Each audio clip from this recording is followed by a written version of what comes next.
Gostaria de convidar o professor Dr. Francisco Telequia Rota, coordenador do Ambulatório de Doenças Neuromusculares da Santa Casa de Misericórdia de Porto Alegre, fundador da Arela do Rio Grande do Sul, para falar sobre tratamento medicamentoso.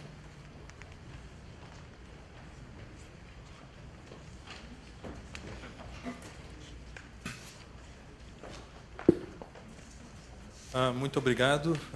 Gostaria de agradecer ao Acari, ao Abraão e, através deles, a toda a equipe da Abrela pelo convite para estar aqui, pela organização desse evento tão significativo para todos.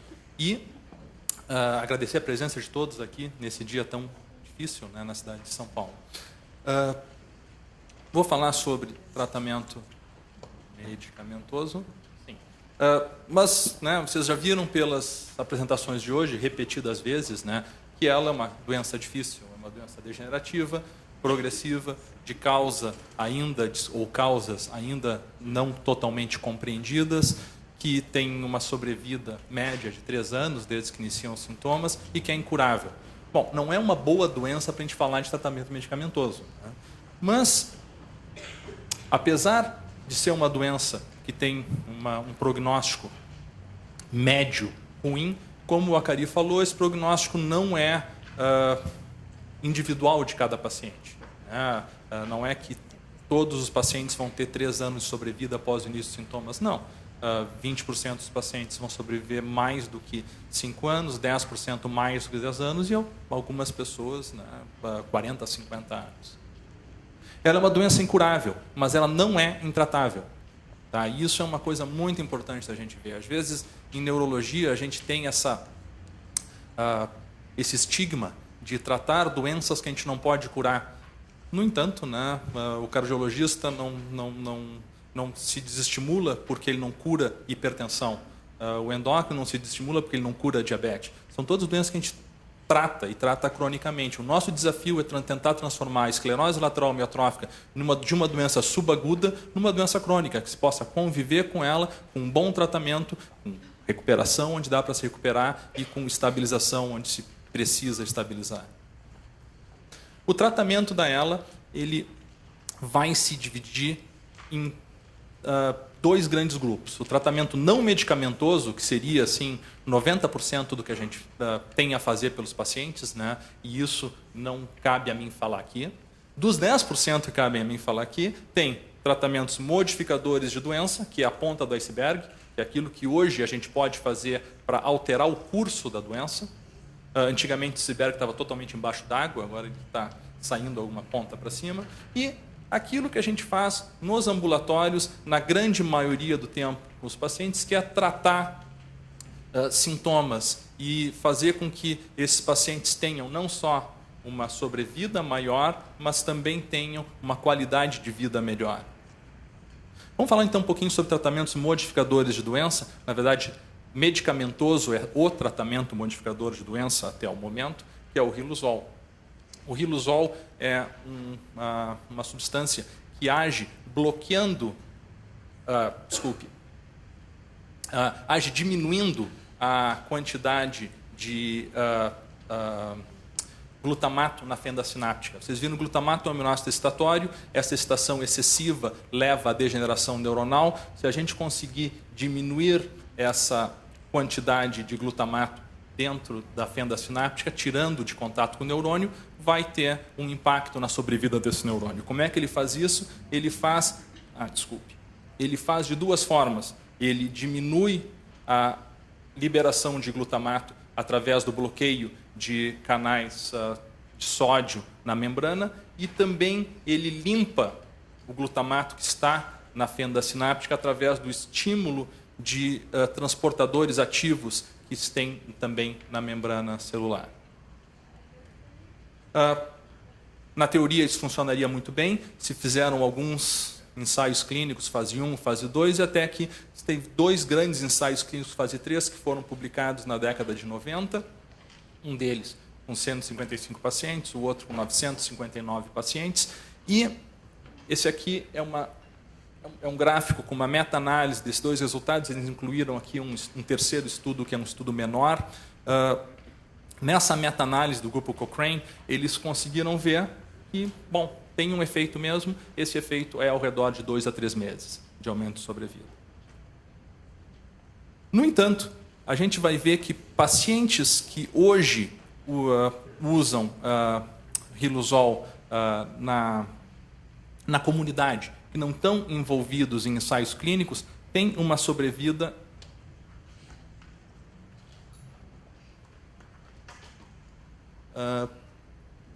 que na comunidade não se traduzia esse valor de 2 a 3 meses. Isso aqui é um banco de dados, ALS Care, que o Benjamin Brooks mantém em Wisconsin, e isso é a comparação dos grupos de pacientes que são seguidos nessa instituição, que usam e que não usam, que usavam ou que não usavam riluzol, e qual era o tempo de sobrevida médio deles. E se viu que pacientes que usavam riluzol tinham uma sobrevida ao redor de 17,9 meses a mais do que pacientes que não usavam. Opa, aí nós estamos falando de um efeito bem maior. O que é esse efeito? Uma das possibilidades é que isso possa ser que pacientes que usam riluzol, usam qualquer tratamento quando o tratamento está disponível, são também pacientes mais motivados para fazerem outros tratamentos, e que esses outros tratamentos é que façam a diferença. Tratamentos não medicamentosos, são pacientes que fazem mais fisioterapia respiratória, são pacientes que fazem mais fonoaudiologia, são pacientes que usam mais tecnologias, e que isso pode ser um fator de confusão. Também, uma outra coisa que pode explicar essa diferença é que pacientes, quando estão entrando num ensaio clínico, geralmente eles entram, por critérios de inclusão, por demora no início de ensaios, em estados mais avançados de doença.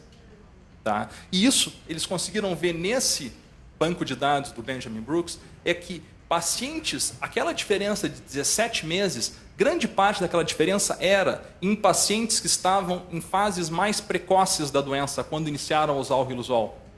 Tá? Pacientes que tinham um ALS e FRS maior do que 30, tinham uma diferença muito grande de sobrevida quando tratados. Quando esse ALS e FRS era menor do que 30, essa diferença já não era estatisticamente significativa. Qual é que é a mensagem aqui? Talvez o que a gente precise não só para riluzol, mas para qualquer tratamento que seja neuroprotetor, iniciá-lo quando a gente ainda tem neurônios para proteger. Né? Quanto mais cedo na doença, quanto mais precoce o diagnóstico, melhor o tratamento vai agir. Por favor. O que mais que a gente pode tentar usar como tratamento medicamentoso modificador de doença? Eu, quando comecei a trabalhar com esclerose amiotrófica, eu trabalhei alguns anos com um grande médico dessa área, que é o Dr. Walter Bradley, e o Bradley tinha um coquetel de esclerose lateral amiotrófica que envolvia riluzol e complexo B, vitamina C e vitamina E. O grau de evidência que ele tinha, o grau de evidência que eu tenho para usar isso é que o Bradley usava. Isso, para mim, isso é o suficiente. O grau de evidência que o Bradley tinha para usar isso é que todas essas vitaminas eram vitaminas antioxidantes que diminuiriam a quantidade de radicais livres em contato com os neurônios, e diminuindo a quantidade de radicais livres, diminuiria a lesão neuronal. O segundo motivo que ele teria para usar é que são medicamentos absolutamente, nessas doses, absolutamente inócuos e extremamente baratos. E o terceiro motivo é que jamais seria feito um estudo clínico que se gastasse $1 bilhão para provar que vitamina C funciona, porque o mercado de vitamina C não ia aumentar com a adesão de pacientes com esclerose lateral amiotrófica. Então, por causa disso, né, eu comecei a usar e eu me sentia um pouco até assim, eu uso, mas também não é muito científico esse uso. Até que apareceu essa meta-análise, foi publicada em 2011. Isso aqui é um estudo bem interessante. Eles pegaram... existem uma série de estudos de coorte populacionais nos Estados Unidos de milhares, centenas de milhares de pessoas. Tem o estudo dos médicos, o estudo das enfermeiras, tem o estudo de Framingham. Então, eles juntaram uma série desses estudos, na verdade 5 estudos, eles conseguiram ter então acesso a dados de mais de 1 milhão de participantes.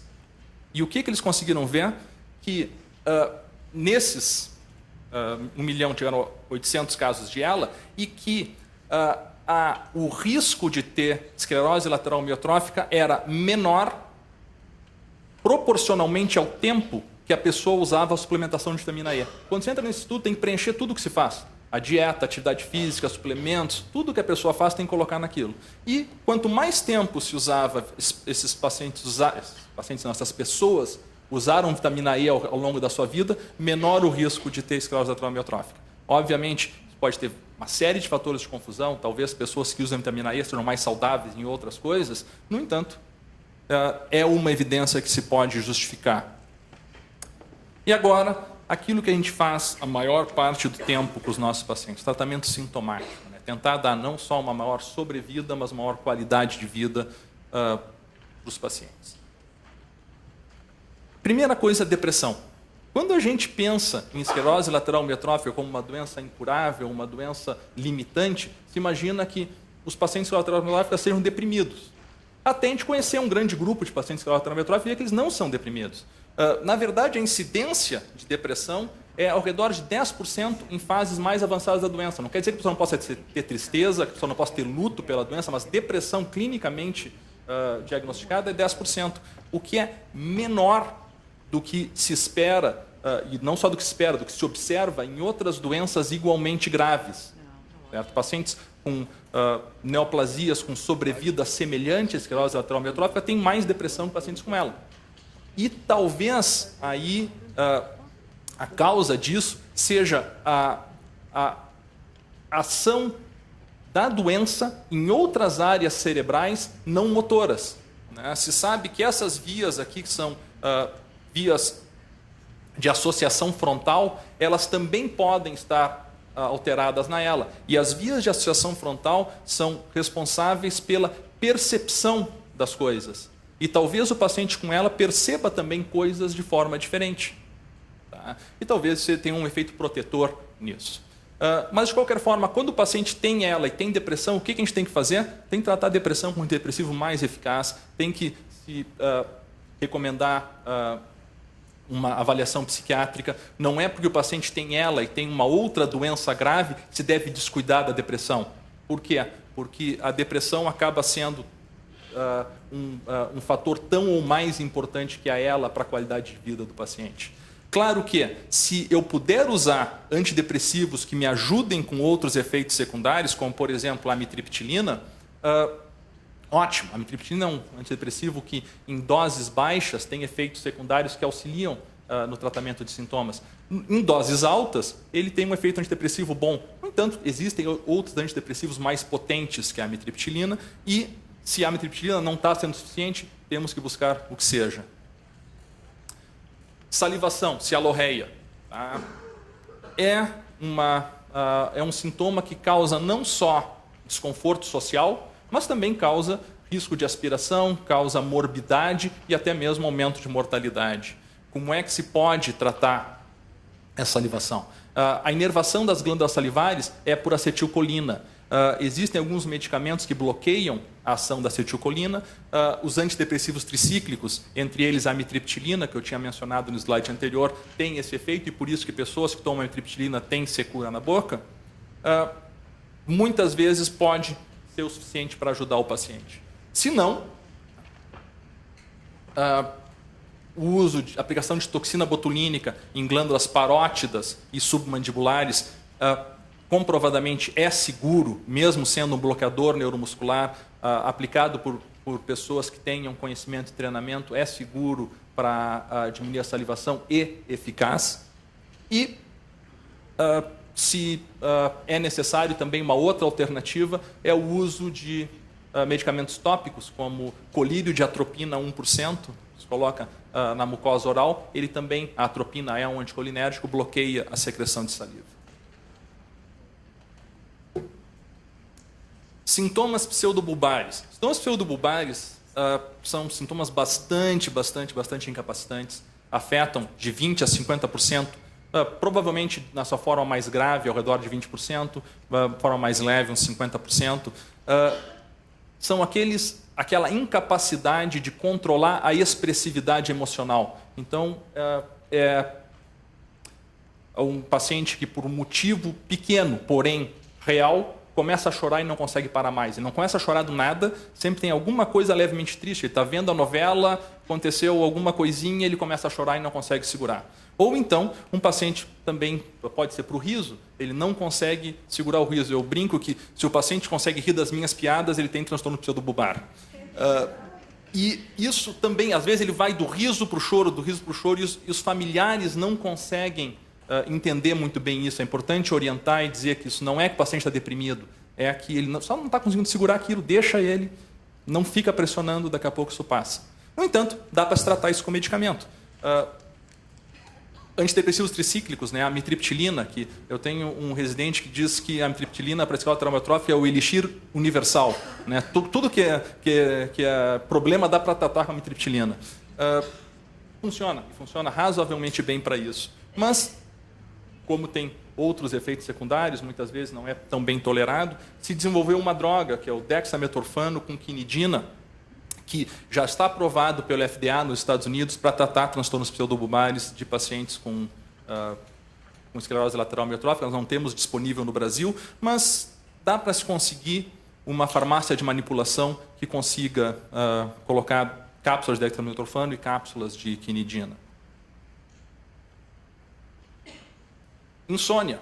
Né? O paciente pode ter dificuldade para dormir com esclerose lateral amiotrófica e isso pode ter duas situações. Ou o paciente não consegue pegar no sono, ou o paciente pega no sono, acorda no meio da noite e não consegue dormir mais. Então é uma insônia inicial ou insônia terminal. Se o paciente não consegue pegar no sono, a primeira coisa tem que saber se o paciente não está com dificuldade para respirar. E, obviamente, a dificuldade respiratória, pela pressão do conteúdo abdominal sobre o diafragma, ela vai aumentar em decúbito. Então, a primeira situação é investigar bem a função respiratória e ver se esse paciente não está precisando de ventilação não invasiva, de BiPAP. Benzodiazepínicos, né? Eu acho que a principal forma de tratar insônia no mundo ocidental é usar benzodiazepínicos. Né? A pessoa toma um Lexotan e durmo super bem. Para pacientes com esclerose lateral amiotrófica, isso não é uma boa. Por quê? Porque os benzodiazepínicos têm um risco de depressão ventilatória. Né? Eles inibem os centros respiratórios centrais. Então, não é uma boa ideia, não só isso, é uma situação de alto risco. O medicamento que a gente pode utilizar com maior segurança são os indutores do sono rápidos não benzodiazepínicos, o principal deles o Zolpidem. Tá? O problema do Zolpidem é que a gente pode transformar uma insônia inicial numa insônia terminal. Por quê? Porque a duração de efeito dele é ao redor de 4 horas. Existe uma forma de longa duração, que é o Zolpidem ER, só que ele tem que ser administrado com a sua cápsula intacta. Então, um paciente que tem dificuldade de deglutição e está usando sonda, não se pode colocar pela sonda.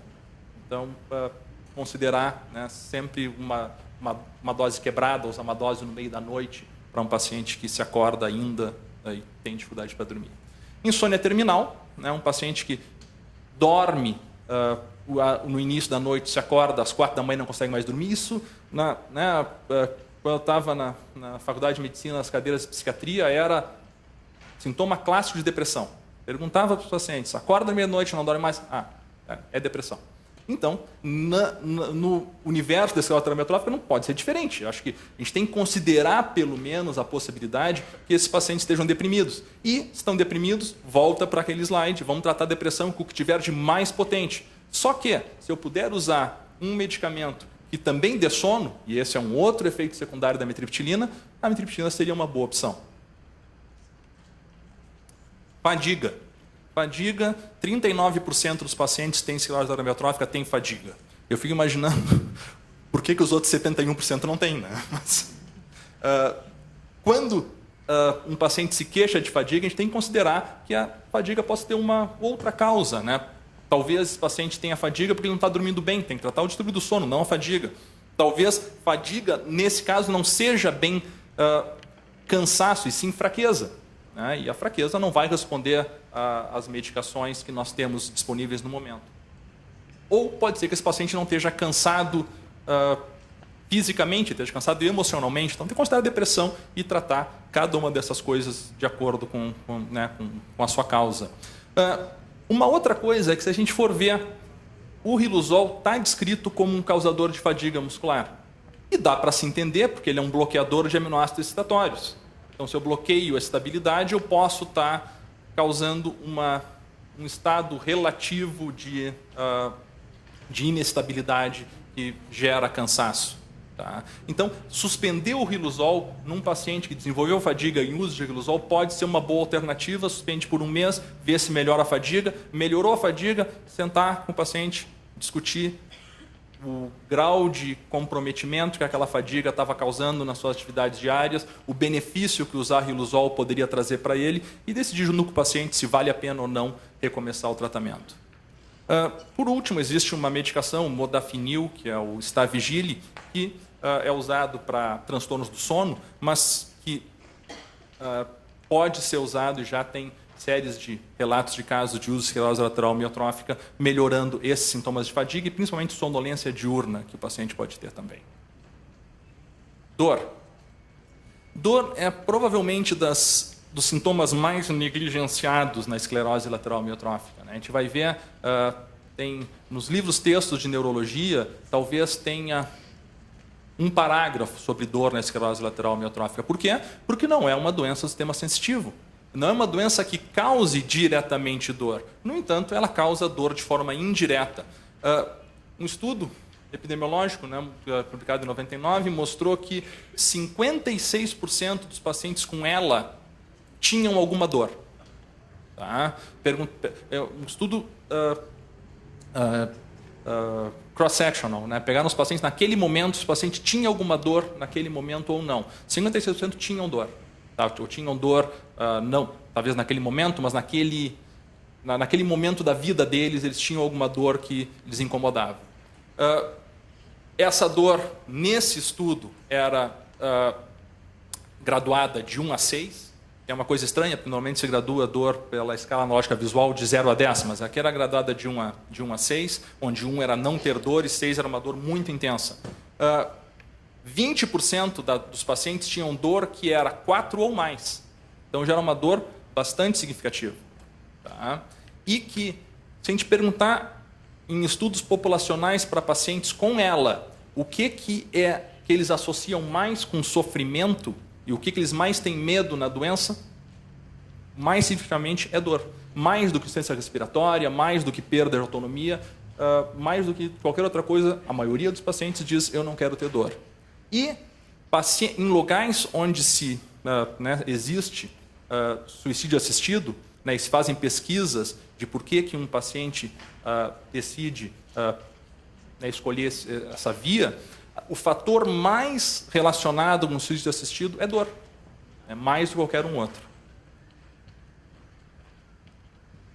Por que esses pacientes têm dor, já que a doença não causa dor? Bom, a doença causa imobilidade, causa atrofia muscular, isso traciona ligamentos, isso causa fixação articular, a gente fica sentado muito na mesma posição, deitado na mesma posição, isso dá pontos de pressão, a pessoa pode ter câimbras, pode ter espasticidade, tudo isso causa dor. E todas essas coisas são muito melhor tratadas não medicamentosamente. Né? Mobilização, fisioterapia motora, isso é, sim, de longe, o principal fator para prevenir e tratar a dor nela.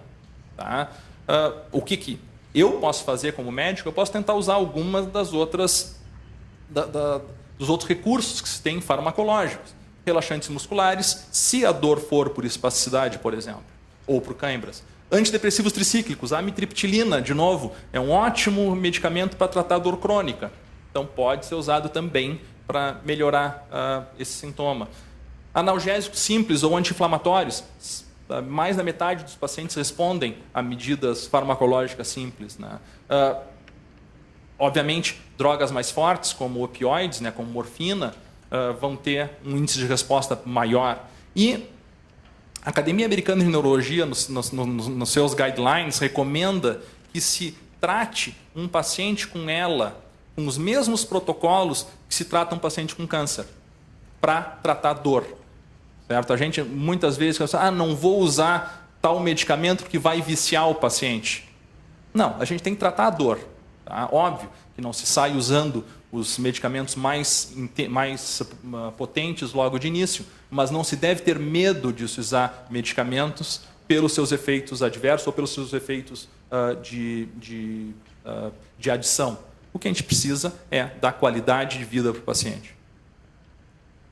O que não usar? Tá? Não, nem tudo que é remédio é bom para ela.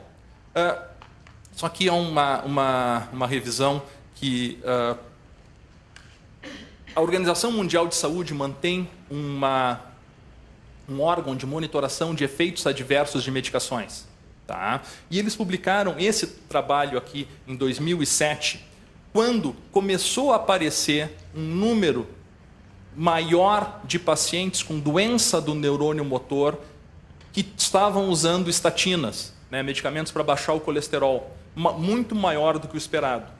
Tá? Isso chamou a atenção desse grupo. Certo? Vocês devem entender que estatinas são, hoje, dos medicamentos mais comercializados e mais usados no mundo inteiro, especialmente nos países ocidentais. E logo que apareceu isso, diz, provavelmente seja um efeito adverso da estatina diretamente causando doença. Como se vê que estatinas podem causar, por exemplo, doenças do músculo, né? Podem causar rabdomiólise, podem causar até doenças inflamatórias musculares secundárias, como polimiosite. Então, será que isso não é um efeito da droga causando isso? Bom, existe uma outra história, que é essa aqui. Isso aqui é uma variante genética que está ligada à hemocromatose. Tá? Pessoas que têm essa variante genética têm um risco 4 vezes maior de ter esclerose amiotrófica. Aquilo que o Acari tinha falado, que às vezes, né, e depois o Miguel também, às vezes tem uma predisposição genética e que entra um fator ambiental. Esse gene aqui dá um risco 4 vezes maior de ter ela. Por quê que dá? Uma teoria era que, como isso causa um acúmulo de ferro no organismo, o ferro poderia ser tóxico. No entanto, se sabe que, estudando a membrana dos neurônios de pacientes que têm essa mutação, se vê que eles têm 50% menos colesterol na membrana. Tá? E que essa redução de colesterol vai levar também a uma redução de transportadores de glutamato, aqueles que a gente tinha visto lá no slide de riluzol, que tiram o glutamato da fenda sináptica. E talvez esses pacientes aqui, então, tenham mais tempo de glutamato em contato com o neurônio do que deveriam. Então, o problema talvez não seja a estatina, talvez o problema seja falta de colesterol. Né? Obviamente, eu não estou recomendando que ninguém aqui tenha o seu colesterol artificialmente elevado, mas se a pessoa tem esclerose lateral amiotrófica, eu acho que não é uma boa tentar baixar o colesterol. Se a gente for pensar que reduções do nível de colesterol acabam trazendo um benefício cardiovascular pequeno a longo prazo, a gente está numa doença que os prazos não são tão longos assim, talvez seja muito melhor a gente ter um benefício de redução na progressão da doença. E é isso que a gente consegue ver nesse estudo. Isso aqui é a comparação de pacientes com triglicerídeos e colesterol normais ou elevados. E todos esses pacientes desenvolveram ela. Tá? Eram pacientes com ela que logo no início do diagnóstico tiveram seu colesterol e triglicerídeos medidos. E se viu que pacientes que tinham um colesterol mais baixo e um triglicerídeo mais baixo, na verdade, dentro dos valores que são determinados pela Sociedade de Cardiologia, né? 130 para triglicerídeos, 200, aqui é 202, porque eles fizeram em milimol por litro, em miligrama por decilitro, quer dizer 200, que abaixo de 200 é o desejável, né, do colesterol total. Pacientes que tinham, então, esses valores dentro do recomendado, tinham uma doença que evoluía mais rápido. Pacientes que tinham esses valores acima do recomendado, tinham uma doença que evoluíam mais devagar. E aqui até parece aquele slide do riluzol, né? Isso aqui vai dar uns 3, 4 meses. Não, é que essa escala aqui é uma escala que está diferente. Essa diferença aqui dá entre 11 e 14 meses de sobrevida para quem tem colesterol mais alto. Tá? Então, realmente, eu acho que se a gente tem ela e está usando drogas para baixar o colesterol, vale a pena conversar com o seu médico, repensar isso, porque né, se tem alguma evidência que isso possa não ser o melhor para o paciente. Daí eu já conversei com cardiologistas sobre isso, né? Cardiologista é difícil, porque eles têm essas coisas, o estudo mostrou isso. Não, o paciente só tem coração, né? Enquanto o coração e as coronárias estiver funcionando, está ótimo. Já mandei carta para a cardiologista, olha, vamos suspender o tratamento de redução de colesterol desse paciente, por isso. Aí liga o paciente, doutor, então ele quer saber se além da estatina não posso trocar para outro redutor de colesterol. Eu digo, não, eu preciso que o colesterol suba. Tá. Doutor, agora ele me disse, quem sabe então eu faço uma dieta. Eu paro os remédios e faço dieta. Bom, a dieta vai fazer com que o colesterol caia igual, a não ser que seja essa a dieta. Eu acho que uma das coisas boas de ter esclerose lateral amiotrófica, e pelo menos morar no Rio Grande do Sul, né, é que os nossos pacientes podem ter uma dieta rica em paleta de ovelha e costelão 12 horas. Muito obrigado.